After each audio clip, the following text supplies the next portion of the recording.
is to review and approve the minutes of the September 24th meeting. And I had meant to attach those minutes earlier, but you'll see that Stasha had just a handful of good edits that I thought nobody would find controversial. So if there's a motion to approve those, that would be great. I will move to approve. I'll second. All right. And all in favor? Is anybody opposed? Raise your hand. Okay, great. All right, so those are approved. And then Penny, I think I should probably turn this next agenda item over to you in the sense that we were going to be discussing and voting on potential new climate change task group members. Yes, and I'm going to turn it over to Kia, who is the chair at the moment. Wow. I'm good at this. Well, we're very happy that Sharon has joined our group and hopefully is going to be our leader, since I'm not an adequate leader in this camp, but I'm happy to help and stay on the committee. We'll just eliminate what you just said. But And we are sort of going to actively recruit some more people from the community, since most of us on this committee are already on several other committees. So we just thought we could use a little more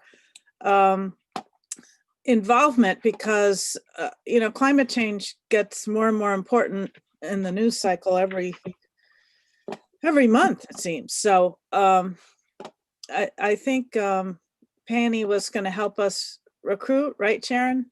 Well, Well, you talked to Ray Fowl, right, Sharon? He called me and said he couldn't be on the committee, but he would consult. Okay, and Lynn Dishler actually said that she would be happy to join. Absolutely, she did. Yeah. And I have not done any other recruiting because I was trying to save the nation. Appropriately. So, but now Halfway I at think least. we're getting close to being saved, and so I will be able to do that. I sent a message to Penny saying that my choice would be actually to put out a call to the community for people who were interested, since that worked really well when I was starting the Solarized Bolton committee. But I don't know if the master plan has some rules about how we go about recruiting members. I don't think it is. I think I would like to make a motion to appoint you and Lynn to the committee. And then we'll talk about, just having other people come in and help out. How does that sound? So not be members of the committee? Well, be members of the committee, but you would be the official, Uh-huh.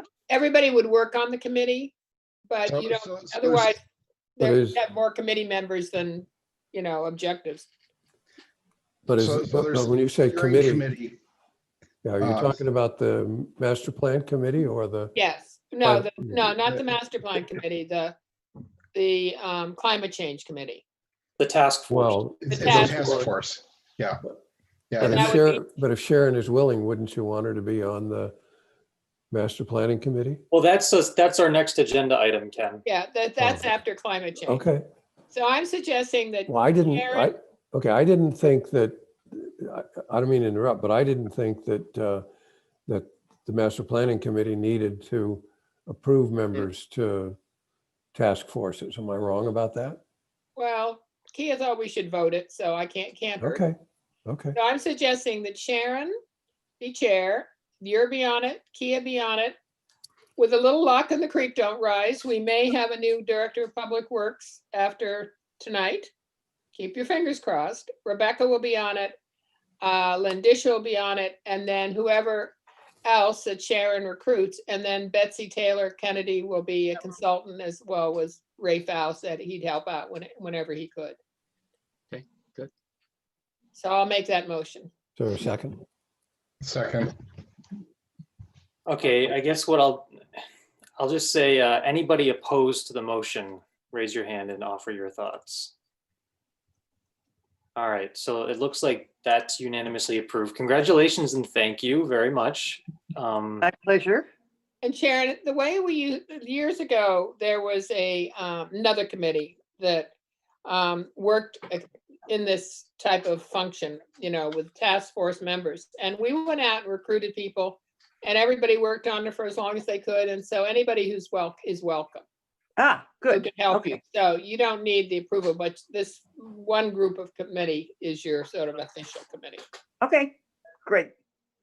The rest Okay, are so- worker bees. That flows nicely into the next agenda item, which is to discuss and vote on Sharon Chapella as a full member of the Master Plan Steering Committee. So I don't know if maybe Penny, do you want to make that motion? I will make that motion that Brian just stated. Okay, I'll second. Second. great. Any discussion? Yay. All The right, only thing I'll offer is that I'll have the planning board appoint her to the master plan committee at their next meeting. okay, But Okay.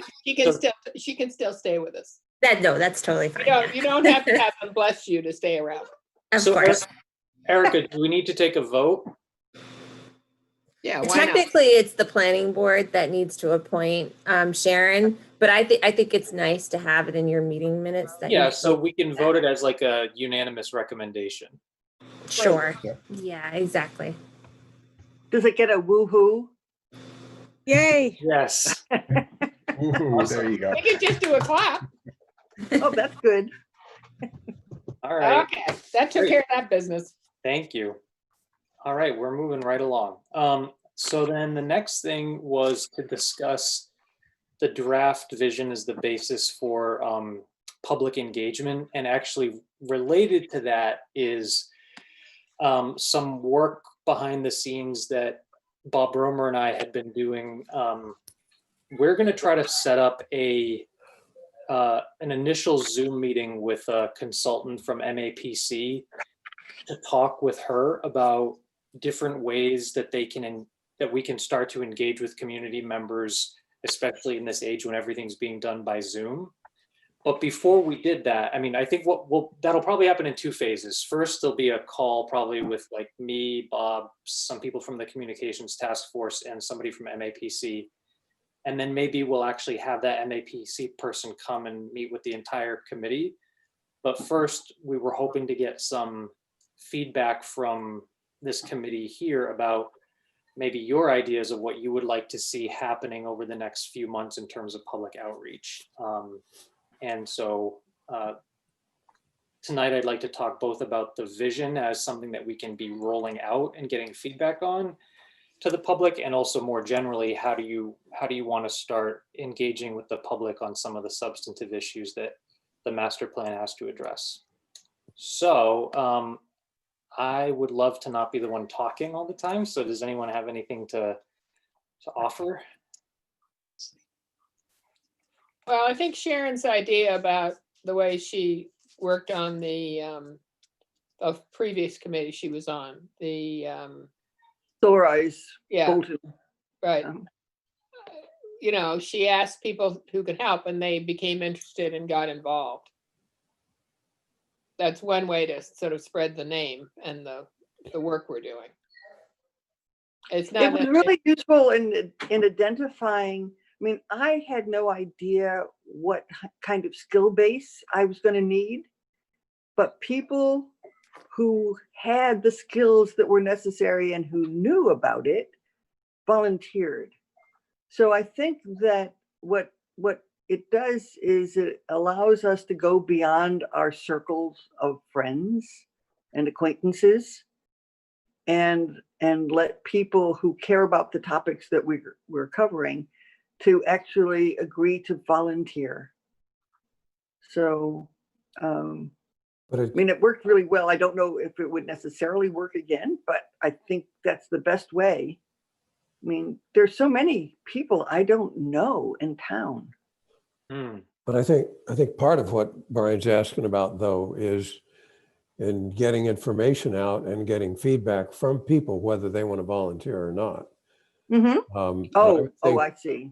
And I Just, would think part of that would be putting more stuff in the newspaper or on the website or whatever it is. Now, what we don't know is if anybody's really looking at it, but that would be one thing. And then another might be to repeat either by showing the segment of the video or having those who give the so-called TED Talks do those for the public. Keeping it and have it be basically the purpose of a particular meeting would be to talk about the taxes or to talk about the housing, and to either show that video or have Stasha do the kind of presentation that she did, and then and either have interactive questions during the presentation or take comments from people afterwards. I would think that plus getting stuff in the newspaper is about all that we can do at the moment. But I don't know whether people are interested enough to come into the Zoom meetings or not. I guess they've shown that they are with respect to the school. And so maybe we can publicize well in advance when we're going to do them, and then then just stage some of those and see how they work out. Also, we do have a list that Bob had of a lot of people that they reached out to for the common that we could go through and call a group. You know, I think you can't do it in groups of 50, obviously it's too, but if you got groups of 10 people who could give you some feedback on, you know, whatever topic you were talking about, and do it in small Zoom meetings, let's say with 10 people, that might work from that list. It seems to me that I was hoping the MAPC people could help us with the outreach in the pandemic era, because I think Mary Chumo, she isn't here, but she was talking about how Mattapoisett had done some online forum for their master plan, and you know that the equivalent of MAPC for that region of Massachusetts had helped them. So I was hoping that is exactly what MAPC would help us do, to set up something larger than a Zoom meeting. Or, you know, if we can't do it, I think we are going to have to schedule, you know, maybe one topic a month to, you know, advertise in all our media that this is what we're going to be, you know, collecting your opinions on for this month. You know, and make it kind of, I don't know. I mean, I don't know how many people can be on a Zoom meeting, but it seems like you might have to have a daytime one and an evening one or a weekend one, and just collect all the opinions. But we do have to do something. Well, I've run Zoom meetings that have had more than 40 people on them. I was in a Yeah. Zoom meeting that had 100 people, and then it capped off, and then they were able to do something to make it like up to 1,000 people. But it was hard because there was a lot of interrupting going on. So That is an issue. And when you do a Zoom meeting, can you also save the chat? Yes. I mean, because that's another way to make a Zoom meeting. You know, in our case, if we have the subcommittee doing the presentation and showing the little PowerPoint or whatever they're showing, and then asking questions, and for people who don't have questions, you're just going to say, you know, please feel free to type in comments. And if we Right. get a script of that, that would be helpful. Well, Eric is recording it. And when you record it, you get, in the end, once they process the whole thing, you get a copy of the video, but you also get a separate file of the chat. And it's all there. I did one of those with the Concord Band, and we had page after page of comments because we were getting information from people We like that cat. and questions. And so it worked really well. And so, yes, you definitely can save it. You have to know where to look for it. Yeah, I think it's a text file. It is a separate file, but you can get it. The other thing too, under Zoom, it doesn't necessarily have to be set up as a meeting. You can do it as a webinar. And that allows for a lot of people to participate without the interruptions. So you can't necessarily see who's participating when you host it as a webinar, but I do believe there is some mechanism to allow you to open it up to public comments. So that's something we could look into. Yeah, And I think people can chat on webinars too. yeah, you can use the chat function and the Q&A function to get questions from Right. the public. So I think there are definitely ways that we can do it. I think the key would be to make some decisions about the subject matter of each of the meetings and to keep them at a reasonable length. I mean, you don't want to run a 5-hour one, most likely. Or a 2-hour But if you have a, well, probably, but if you have a subject where the webinar part of it is half of it, and then the rest, and then the other half of it is the Q&A, then you can actually maybe get some useful information if people dial into it. You're gonna have to publicize it in advance, but I think it's gonna work. So one of the initial sessions that we might want to consider is around the vision and the principles in that. So if you don't mind, I'm going to share my screen just so we can all be looking at that, because I want to make sure that this group is comfortable in general with the way that that's kind of framed at the moment. So hold on a sec. Can everybody see that? Yeah. Yep. So this is slightly revised from the version we had looked at previously. And Sharon, I don't know if this is the first time you're seeing it, so I'm just going to walk through quickly. So Well, I have a copy that says here 9/26/20. Is this after that? yeah, there were a couple edits because I got a little bit of feedback since I sent it out. So, but Okay, it's probably not tremendously different. okay. Um, It- We need little print, but I can make it bigger and you get smaller. Oh, wait, and then it gets smaller again. Whoa. Anyhow, there it is. So the beginning is sort of a preamble that kind of talks about at a high level what a community is all about. And I think the things that are included here are relatively non-controversial. Mhm. And then we sort of lay out the core values of community, opportunity, mobility, and nature. And then each of those core values I broke down into some specific elements. And the elements are really just examples that maybe make the value concrete in people's minds. But I think I want to hear from folks like, do you think other people in Bolton will resonate with these core values and the examples of elements that are here? Do you think there are some that are in some ways controversial and we need to discuss as a group? So maybe we can just go through them, right? So Sure. for community, one of the elements is spaces and events that are welcoming and engaging and that foster in-person connection and collaboration, right? Obviously in-person is difficult now, but I think we got some feedback through the survey that people do like community events that bring people together face to face. Mhm. Public safety and public health systems that meet multifaceted needs of residents and visitors. Again, that feels relatively non-controversial. Mhm. Support of cultural programs, the arts, and local nonprofits. Historical awareness and understanding. Conscious consideration of diversity, including along dimensions of age, race, socioeconomic status, disability status, etc. And accessible, effective, and efficient municipal services. Brian, is conscious consideration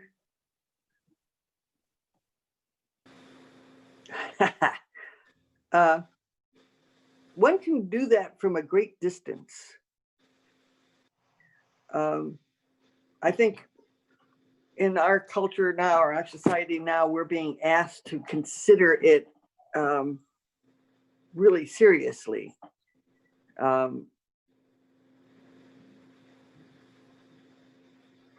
not sure what I'm asking. I think I would underline conscious consideration and figure out what else we want to say about it. That's helpful. Any other reactions before we go down to the opportunity Mhm. value?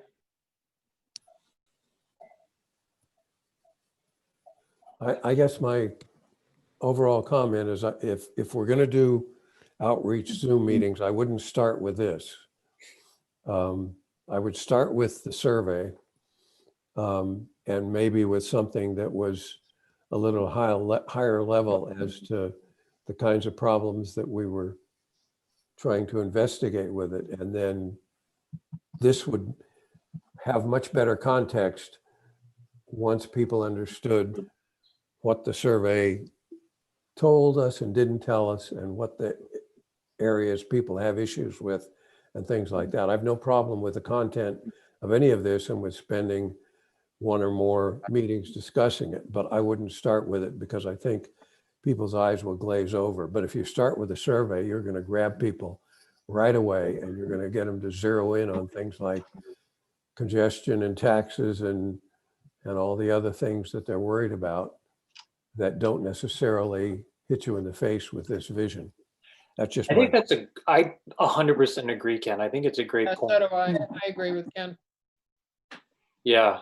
No, I think it makes a ton of sense because in a lot of ways, we want to be able to have the vision be the second thing that shows that we drew it up in response to input that we had already gotten through the survey. Yeah, we won't tell them we did it first. Well, we didn't do it. We did it partially I'm first. kidding you. Well, it also strikes me that it's almost for us, you know, as we take up each topic, you know, we have to keep thinking of these, you know, topics or these core values. And, you know, the little graphic at the end, if you want to scroll to your, you know, the Foursquare thing, I think I like that part of it. yeah. Is, you know, eventually a lot of what we're going to put in this master plan, it might be that we're going to be assigning one of these blocks, you know, whether it's a color code or a little, you know, we're going to kind of determine that, I think. Yeah. Yeah, no, I agree. And I think people could relate to this and that they would begin to think about things in these terms too. I think that's good. Okay. So Well, it almost makes sense to present this so that we know what the core values, I mean, this is a matrix with cost and core values, and that's why you needed to have defined core values. So it might be that you present this. Should I just lose you? no, we can hear you. Well, I don't want to belabor the vision document then, because it sounds like pretty much we agree that it would be a good idea to have the first targeted public meeting sort of become a presentation of the survey results and maybe open Q&A as like the second half of it. I think the core values are really good. I mean, I like that as an organization, and I agree that your I don't know what this format is called, but your core value versus cost graphic is a really good discussion. I mean, a discussion core for almost all the things that we talk about. What do we care about so much that we don't care how much it costs? And Exactly. you know, that kind of thing. And what do we care about if we could only afford it? Those Right. kinds of things. So I, you know, just kind of coming into this whole process really late. I actually quite liked this whole document. Good. Thank you. The only word I have a problem with is nature. You know, you've got community, opportunity, mobility, and nature sort of stops me dead, and I want another word in there for the same thing. Maybe it should say environment. Hmm. Better.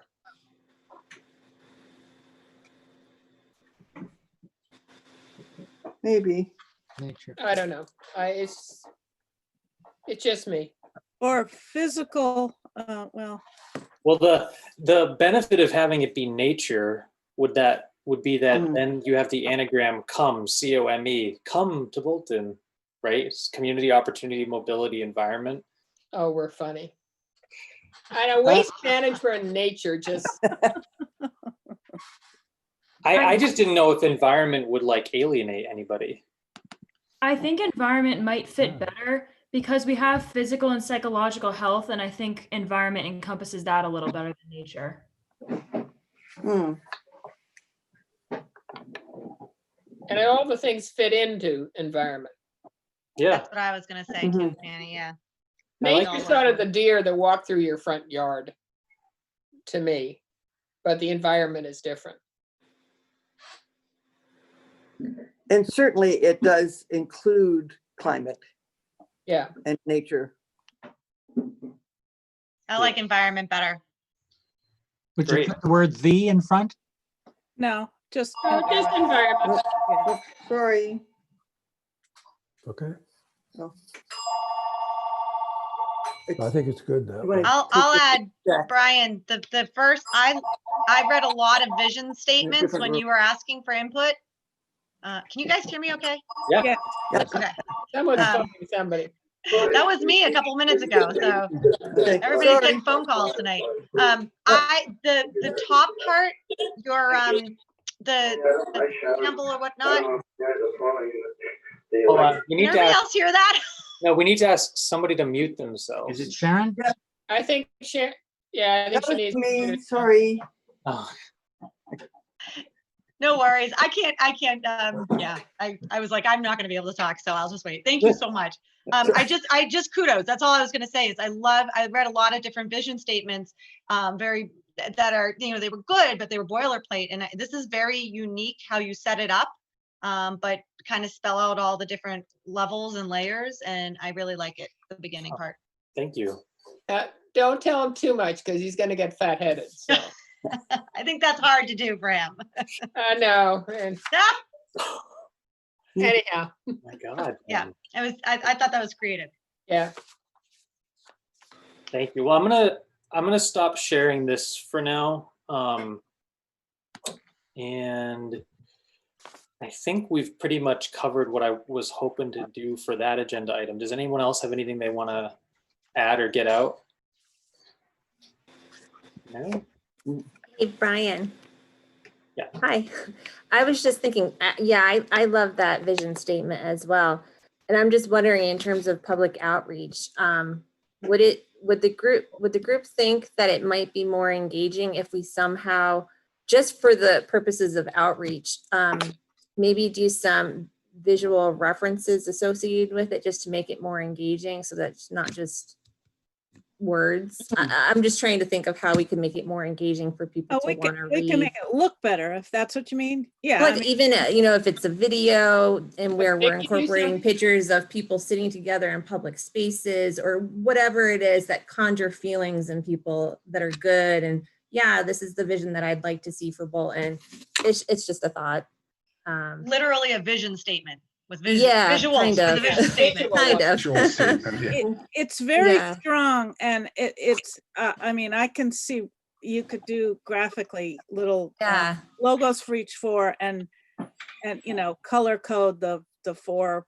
I mean, yes, it's, we could make it into something that will go over to the master plan in little tiny icons or whatever. I mean, it does, it's very strong. I mean, I too think you did a great job, Brian. I love the idea of little icons. Mhm. But Erica, were you suggesting turning it into a video? That was just one idea. Yeah, I like. I was just trying to think of something that could be engaging, that we could do, on Facebook, Instagram, on our website, That would grab um, people. that would grab people and kind of bring them in. I don't know. You start with a PowerPoint that turns into a video. Yeah. Sort of your storyboard, so to speak. I hate to say this, but I don't think our bandwidth is gonna be as great as that. I mean, if we're gonna be making videos, it's almost better that we put the videos into the little TED Talk things or I mean, it's not a bad idea, but I just wonder if it's a lot of work for a vision statement. That's why a PowerPoint or what you could turn that into a PDF is much more portable and accessible to everyone. Yes, yes. Okay, I think the idea of creating a PowerPoint from it of a few slides was a good idea. Yep. And you could include easily the kind of photographs that, or diagrams or whatever that Eric is talking about. Right. okay.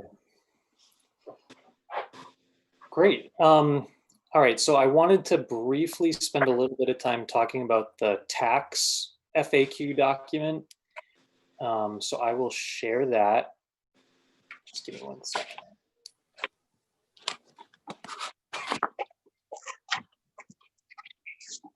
All right. Everybody see that? So first of all, thank you to everybody who's already given tons of great suggestions. I've incorporated quite a few of them already. There were a couple things that I've held back on doing because I wanted to kind of discuss them as a group. And one of them was I've gotten some suggestions about trying to include more comparative information with other communities.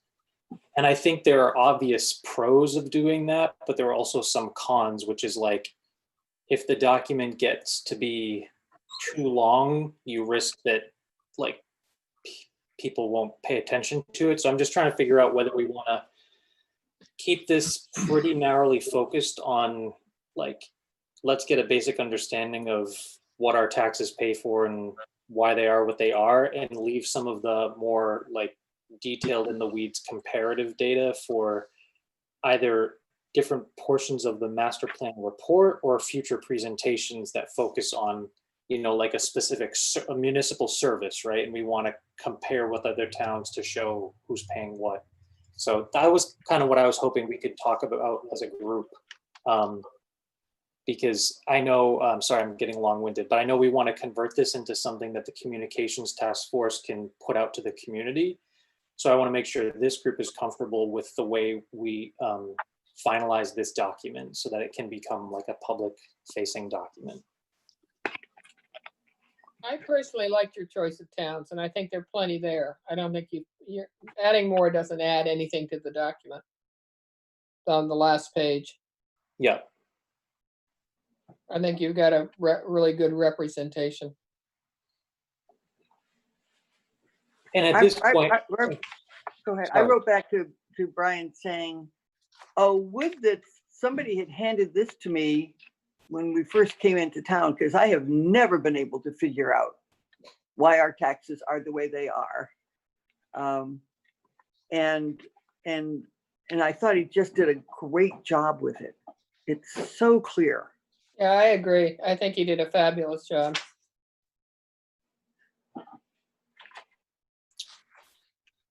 I mean, it becomes obvious that what we need if we want to lower our own household property taxes is we have to be willing to have more businesses come in and take up land that they will pay taxes on. And boy, you just mention that to people and say, here's the solution. You willing to do that? And they go, ah, something. But And a whole lot of businesses, just not one or two. Right. Yeah. Because I've always wondered, okay, why is it that we moan about it, our taxes so much, but the people in Harvard don't? And People, It's because in they've got Harvard more do. land. they do. They do complain. Yeah.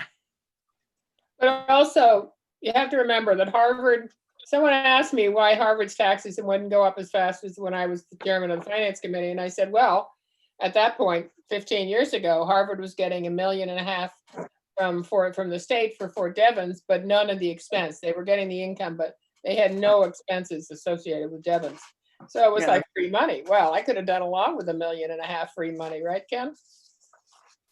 Yep. So, that's part of the reason Harvard taxes are lower than ours. And you have a lot of businesses north of Route 2, Mhm. Oh, Sure. yeah. like two different Yeah. towns almost. Yeah, that's a Yeah. great point. Yeah. And the interesting thing is that most of these towns that have a lot of businesses, not the Hudsons, but like, the Harvards and the Boxford, all their businesses on the outside of their towns. And the main highways run the outside of their towns. Where in Bolton, everything runs smack dam through the middle.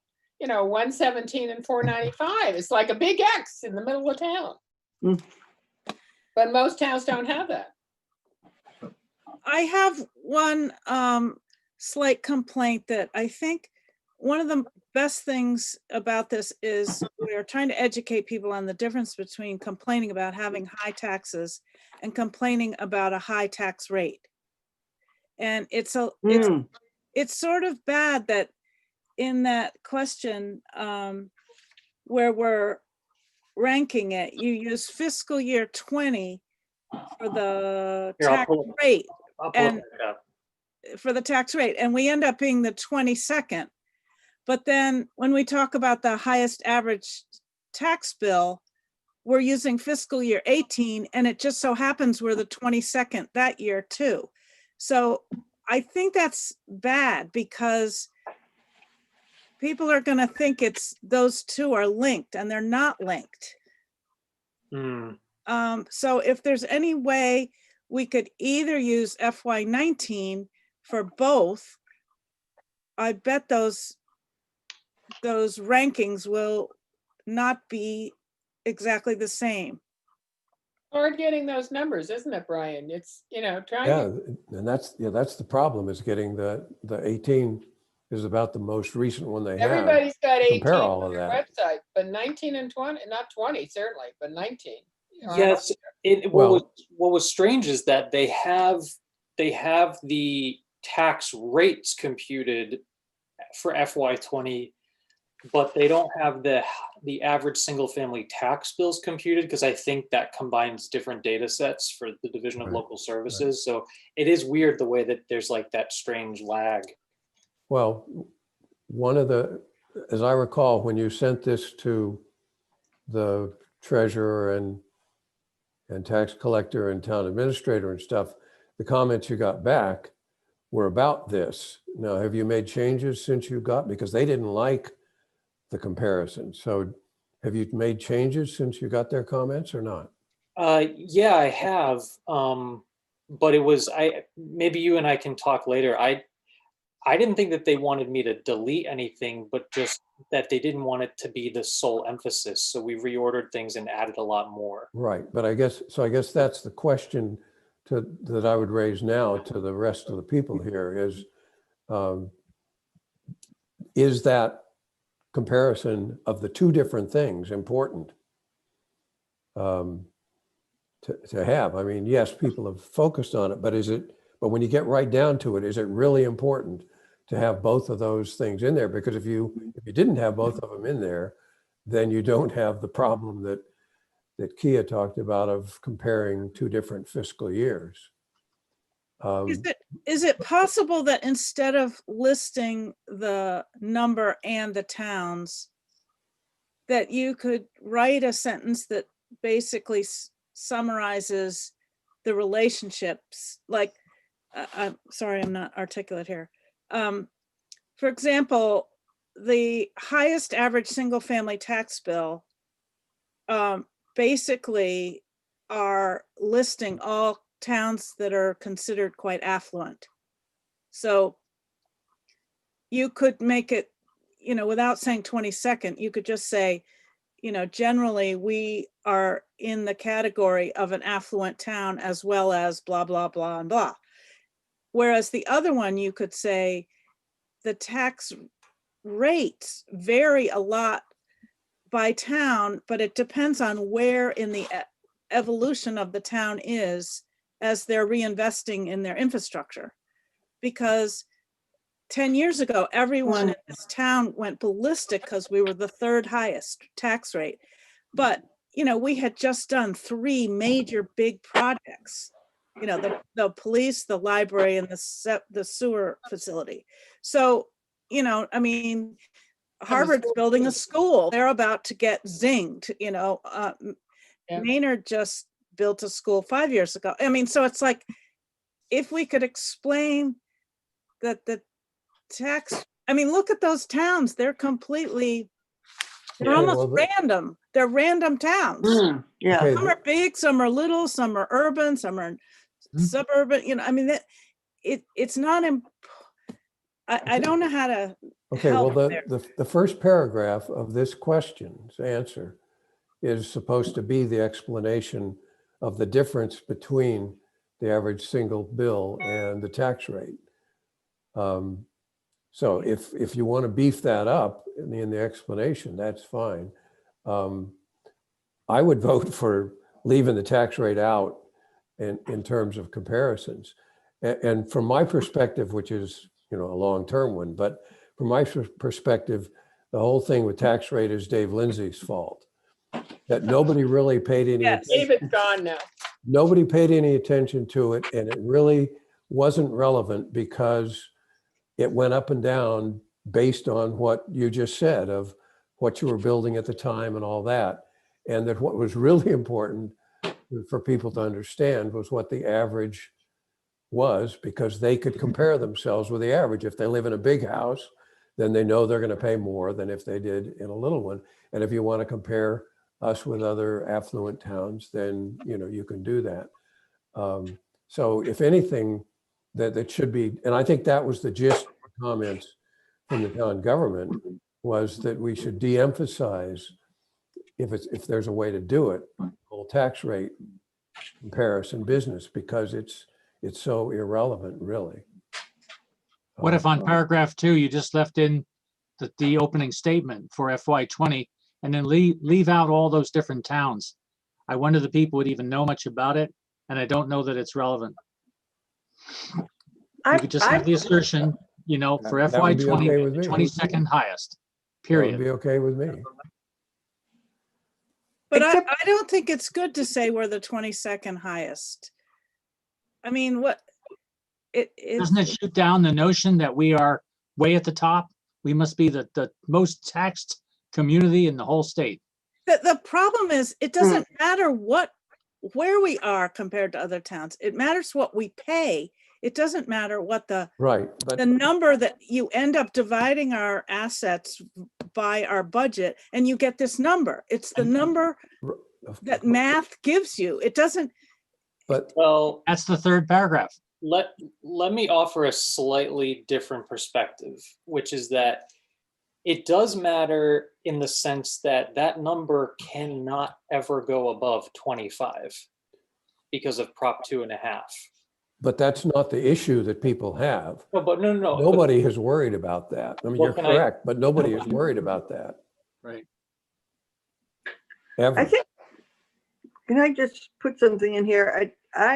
What I liked about the difference in the listing of towns was the fact that in the first one, where you're talking about the tax rate, it was such a conglomeration of towns.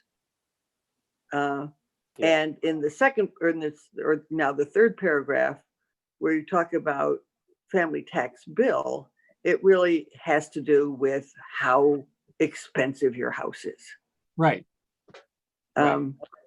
Now, what you could do is to simply make those two statements, that the tax rate varies with whatever expenditure, whatever our major expenditure, whatever big deal we're working on that particular year. And the reason why your tax bill, your family tax bill is large is because you chose to live in a 5,000 square foot house. You know, I can't, I mean, we can't say that, but so Well, we could we either did put it. the listing in there or just explain Well, see, that, the next question explains how you get the tax rate, though. Right at the Would- bottom, it yeah, says, right. how's the tax yeah. Would rate it- calculated? And that really tells you, and it really makes a lot of sense Yeah, when you look at it. I mean, it shows the calculation there, even at the end of the answer. And I really like that. And I don't think there's anything wrong with that. The only issue really is the comparison, I think. So I think I agree with what you're saying, Sharon, that it's interesting that it's a whole bunch of different towns, but I think maybe Ed is right. If you just leave that out in its entirety, it doesn't make any difference. That it's Yeah. calculated this way and it is what it is. I Yeah. agree. I would take out the second paragraph with the 22nd highest residential tax rate in Massachusetts and just leave the tax rate discussion for what you have exactly as under Q6. Yep. Would it help to swap Q5 and Q6? So that you see how it's calculated and then you can kind of put it in Yes, yes, perspective? that's a good idea. Okay. say that Yeah, I again. like that. So- I, Swap Q5 Q5 and becomes Q6. So first you talk about how it's calculated and, you know, Yes. where it shows that it's all based on property valuation and the town budget. And then you go in and say, okay, and this is kind of how it stacks up. Yes. mm, Yes. Yes, I think that's would help. That's Yep. very good. Yep. Yeah. And one of the big issues in there that you just went by is that the average house in town is $546,000, which is very high, relatively speaking, which is why we end up with all those other affluent communities. And there's really no good way to lower that except through adding affordable housing and stuff. Right.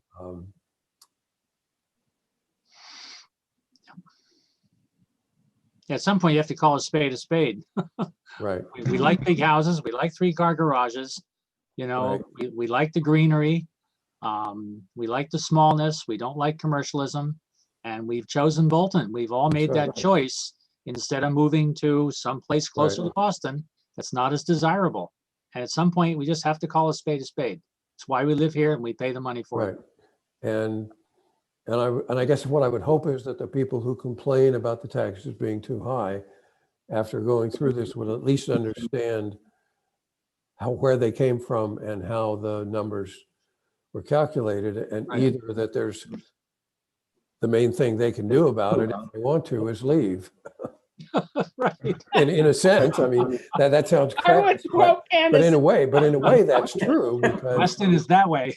yeah, but in a way that's true because you can't. I mean, if you look carefully at the way we spend the money and what we spend it on, it's very difficult to change that situation. and I think some people just aren't rational. I remember when Ken and I were working the dump when he was running for selectman. And some guy came up to me and said, well, what I want is, I just moved to town. I really like Bolton, but I want you to lower my taxes and increase services.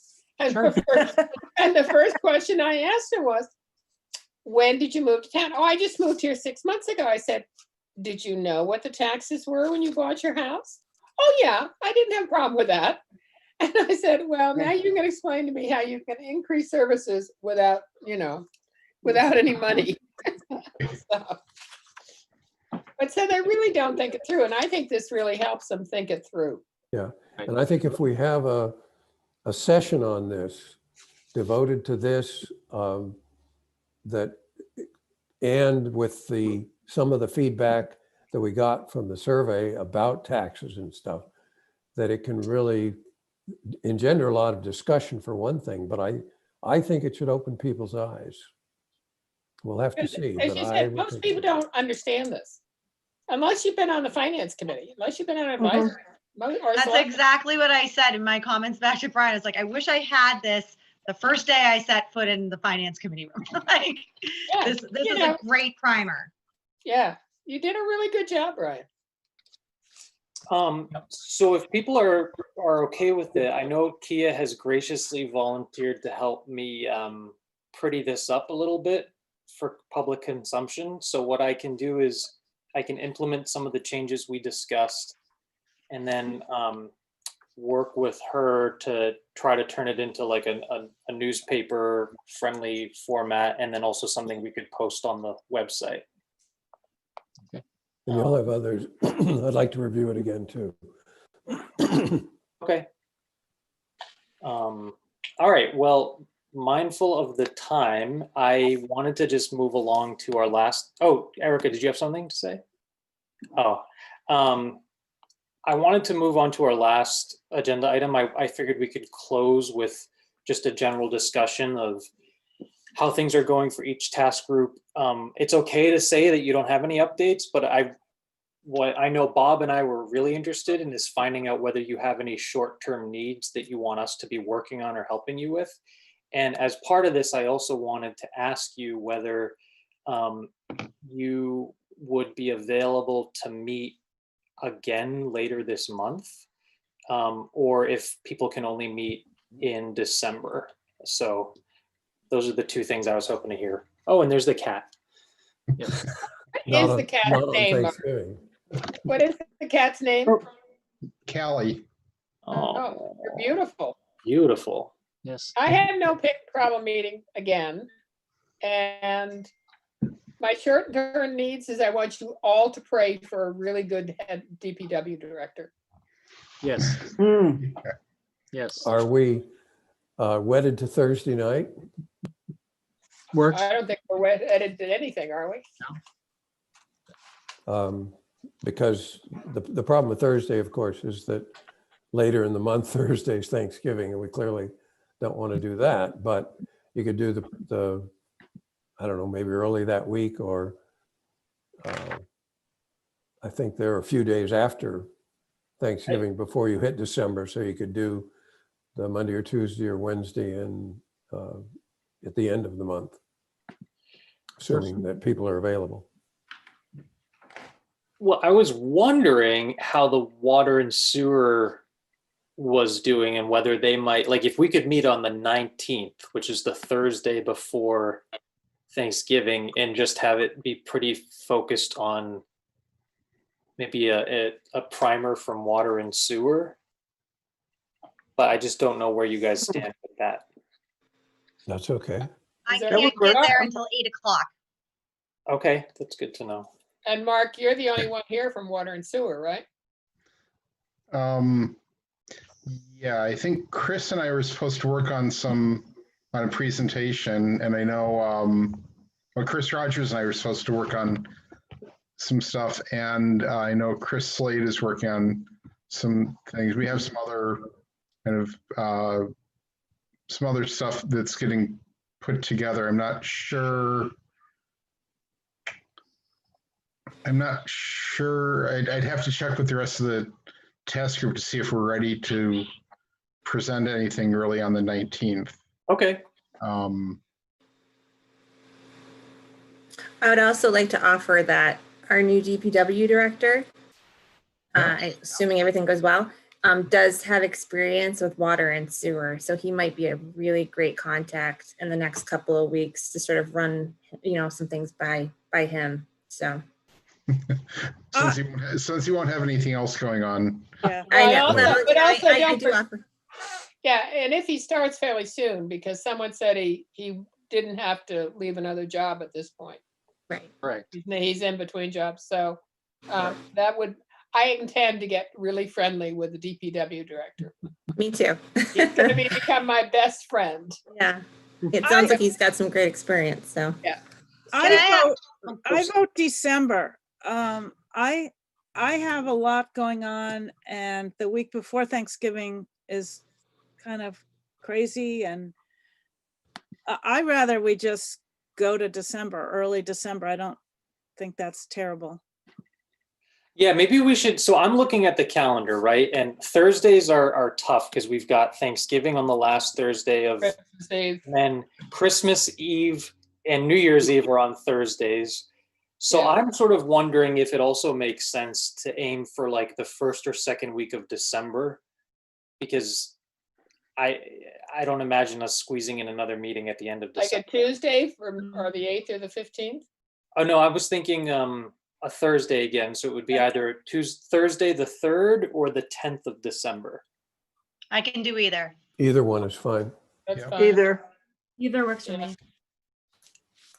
Okay, so why don't we go with the 10th, and then Yep. that would give us plenty of time to either pull together a presentation from Water and Sewer or another group. So I can get with folks between now and then. Is there anybody else who feels like they may be in a position to be able to share with the group? I think Stasha scared everybody off with her incredible high standards that she set on housing last time. They're like, oh God, if that's what it takes, count me out.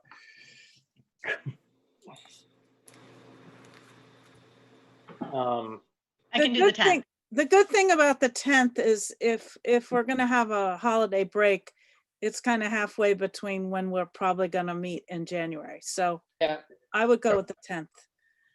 Okay. Sounds good. Okay. Is there anything else anybody wanted to add before we adjourn? I'm willing to take a minute or so on the subject of the template, the task group template and stuff. Can we do that? Can you? let me- Sure. The only thing is it hasn't been shared with the whole group yet.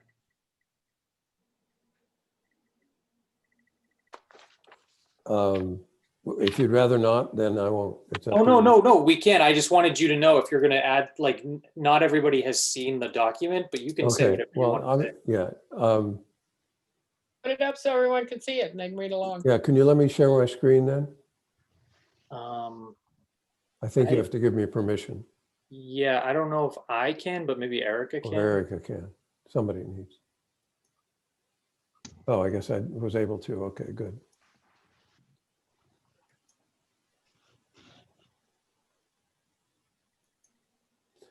Okay, so we've been working on a template and I see your, National Grid. yeah, I know you saw my electrical bill, but we've been working on a template and it was built around the transportation one because of the work that Mary and I did in the first one. And so the idea was to have a summary and then an overview of existing conditions and then some other things. And what I did that I just wanted to show people is that I took information from the presentation that we had, either from the notes that were on the slides or from the slides themselves, and just filled some of this information in. So it talks a little about the overview that we talked about, and then the different parts of our vehicle network and the highways that we have and things of that sort. It's not that hard to do. So if people do a TED Talk first and have information that they've prepared, it would be fairly easy for Stasha to fit this in. Now, what we tried to do, but I don't think it's complete yet, is to make this, even though this is talking about the vehicle network and stuff, is to make the categories be things that would apply to water and sewer or housing or any of the other groups. And so when you get further down beyond a description of what you currently have, there's a section on legal constraints and requirements. And then we're looking for the projected conditions as to where you want to end up with what we're doing based on the impact of the town's population and then the impact of development, both in the town and regionally. Now, at the moment, we have wording around commuting options and choices, which is too specific to transportation, and we'll probably figure out something. But the point is we're able to fill some stuff in there. And so this is going to be, and then this will eventually get to an overview of needs. So the idea is that everybody write more or less the same stuff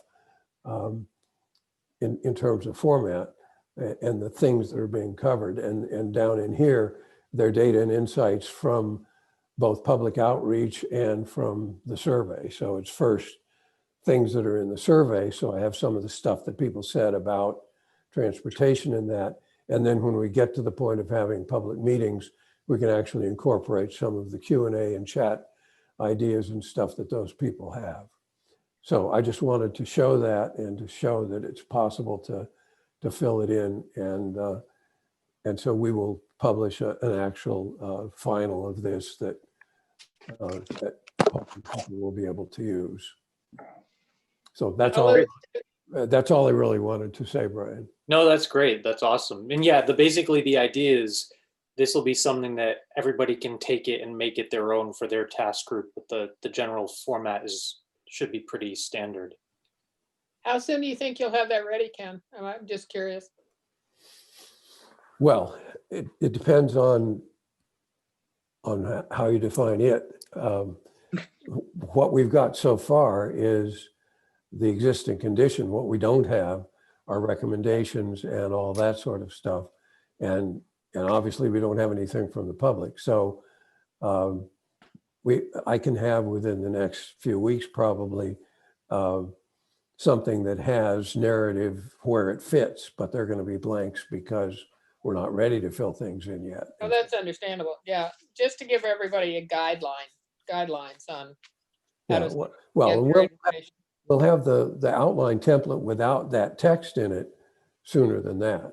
Because Brian and I have been working on that with Bob, and we're pretty near to, basically what I was doing was sort of a test case. And I actually have some suggestions, Brian, as to ways we can make it work better from a mechanical point of view. So, so I'd say by the next meeting, if not before, we can have something that people can work with to start adding on to those. That'd be super. That's awesome. Thank you, Ken. Because some of us need all the help we can get. Well, and we agreed at the last meeting that there would be a writing team that would help do it. So nobody has to do it all.